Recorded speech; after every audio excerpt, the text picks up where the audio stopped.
This is Dr. Lou Sella, and I'm a doctor of sport and performance psychology. We're going to discuss in this video what's the best formation to run mid-triple from spread or flex. Now, most of the time, Army Air Force run it out of the spread formation.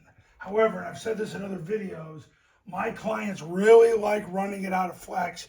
Army and Air Force do run it out of flex, but it's probably in the 15% of the time area. But my clients almost probably 80-90% of them prefer running it out of flex because it's easier and it reduces the number of situations you're going to face. So we're going to go through that right now. Spread mid-triple. I've made several videos on this the last couple weeks. You've got your backside component with the backside cutoff where he sprints to the goalpost to keep the third player on the backside of the play. Backside tackle blocks the spine of the backside guard. You get a double team and two veers. One cancels the mic. The one that doesn't cancel the mic ends up on the safety. You're always better with two on the mic than none on the mic. If you get two on the mic and then break off, you're often better off. The receiver's got the deep defender, which is the strong safety. If there's no strong safety, the off corner. If there's no off corner in the end zone, there's no strong safety, but there's an off corner. So he sprints up the field, throws his hands through him when he gets a yard away, and then 4-inch northbound steps. A-back, he either straight arc or twirl. He'll, before the cadence, hammer, double drive, and then come off tackle, and he'll block the mic. In a triple stack defense, you got two mics. So he'll get his left knee through the crotch of the mic. If the mic blitz into the tackle picks him up, and then the A-back would end up on the safety.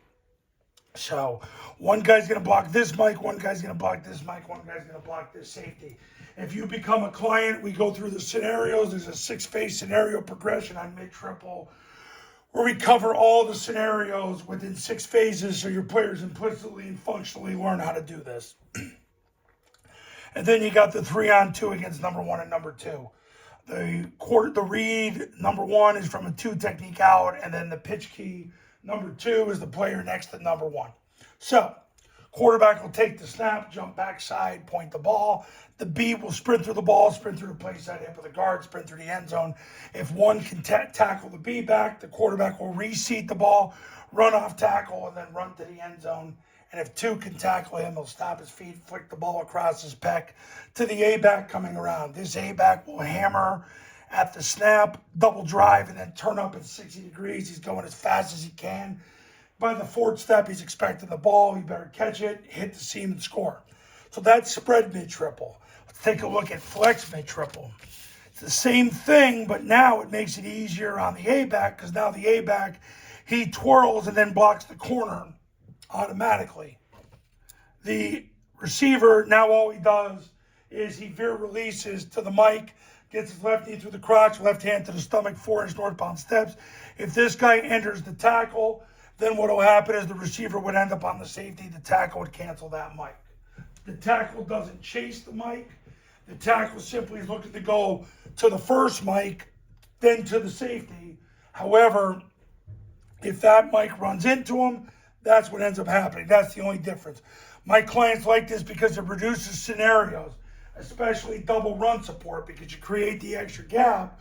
So you don't usually get double run support because the defense has to fill that extra gap. That's why my clients like it.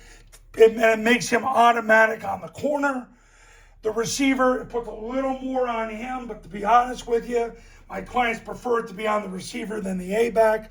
Plus, in a situation like this, all he's got to do is veer release inside, block the mic.